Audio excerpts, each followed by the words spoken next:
ઉનાળાની ગરમીમાં ગરમી કે લૂ ન લાગે અને સાંજે શું બનાવવું, કારણ કે વેકેશન હોય એટલે રોજ પ્રોગ્રામ તો થતા જ હોય, તો બનાવો આ આખી ડુંગળીનું શાક બનાવતા શીખવાડીશ. આખી ડુંગળીનું શાક, ગ્રેવીવાળું શાક બનશે. એના માટે મેં અહીંયા એક કડાઈ લઈ લીધી છે અને એની અંદર તેલ મૂકી દીધું છે અને હવે આપણે આવી નાની નાની ડુંગળીને તળવાની છે.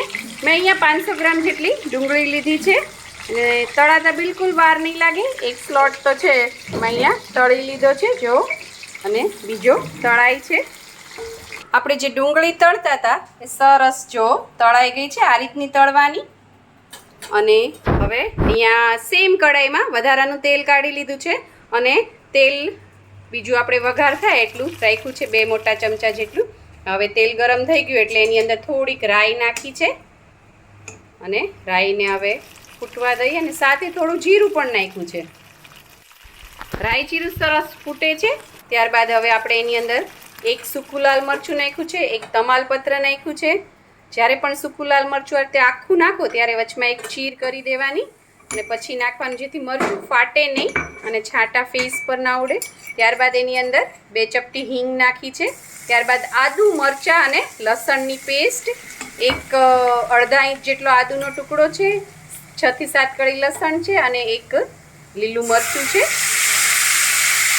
ત્યારબાદ આપણે એની અંદર નાખીશું 2 ટમેટાની પેસ્ટ, મિક્સરમાં ક્રશ કરી લીધા છે અને આ બધાને સરસ હવે આપણે તેલમાં સાતળી લઈશું, તેલ છૂટું પડે ત્યાં સુધી અને ટમેટાની કચાશ દૂર થઈ જાય ત્યાં સુધી.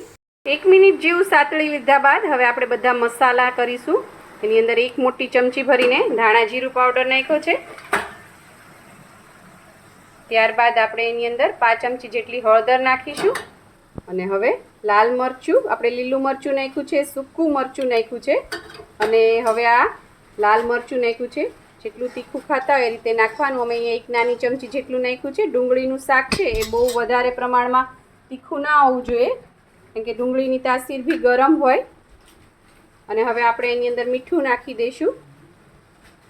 આ ગ્રેવીને સરસ આપણે થોડું તેલ છૂટું થાય ત્યાં સુધી સાતળી લેવાની છે. હવે આપણે એની અંદર ગરમ મસાલો નાખ્યો છે 1 નાની ચમચી જેટલો અને હવે એને મિક્સ કરી દઈએ.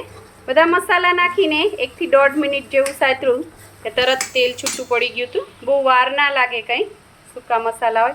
હવે આપણે આની અંદર શિંગદાણા લીધા હતા થોડા, એનો અને ચવાણું અને થોડા તલ, એ ત્રણેયને મિક્સ કરીને આપણે એનો ભૂકો કરી મિક્સરમાં અધકચરો અને એ નાખ્યો છે. જો આ રીતે થોડો છે એ દરદરો રહેવો જોઈએ તો ગ્રેવી સરસ લાગે, ક્રન્ચી ટેસ્ટ આવે. અને એ નાખીને મિક્સ કરીને તરત આપણે એની અંદર પાણી નાખી દઈશું. બધા મસાલા અને ગ્રેવી સરસ કૂક થાય એટલું. ચવાણું, સિંગદાણા અને તલનો ભૂકો નાખ્યા બાદ આપણે થોડી વાર એને અડધી મિનિટ જેવું કૂક કર્યું હતું, કારણ કે ચવાણું છે ઓલરેડી બધું શેકેલું તળેલું જ હોય એટલે વાંધો ના આવે. 1 મુઠ્ઠી સિંગદાણા હતા, 1 ચમચી તલ હતા અને 1 વાટકો ચવાણું હતું. અને ત્યારબાદ જ આપણે એ ડુંગળી નાખી દીધી છે જે તળીને આપણે રેડી કરી હતી અને બધું સરસ મિક્સ કરી દઈએ. હવે આપણે મિક્સ કર્યા બાદ હવે થોડું આપણે એની અંદર પાણી નાખીશું જેથી થોડી ગ્રેવી થાય અને મસાલા છે એ બધા સરસ છે કૂક થઈ જાય.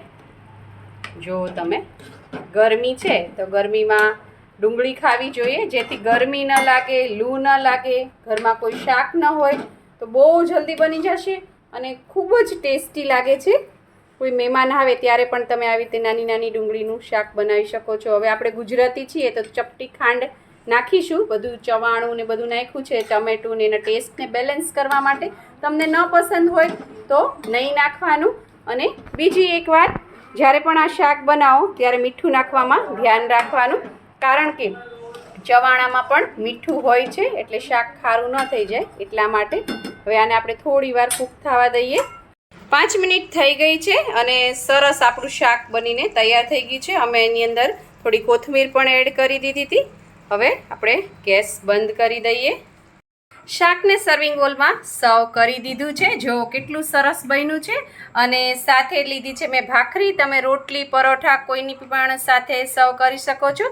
સાથે છાશ તો હોય જ તે, અને સાથે મરચાં મોતીચૂરના લાડુ અને ટોપરા પાક પણ છે. જો તમને મારી આ રેસીપી પસંદ આવી હોય તો લાઇક શેર કોમેન્ટ કરો. પ્લીઝ મારી ચેનલને સબસ્ક્રાઈબ કરો અને હા, બેલ આઇકન દબાવવાનું ના ભૂલશો, જેથી આવી જ સરસ મજાની વાનગીઓ તમારા સુધી પહોંચતી રહે. Thank you. આવજો.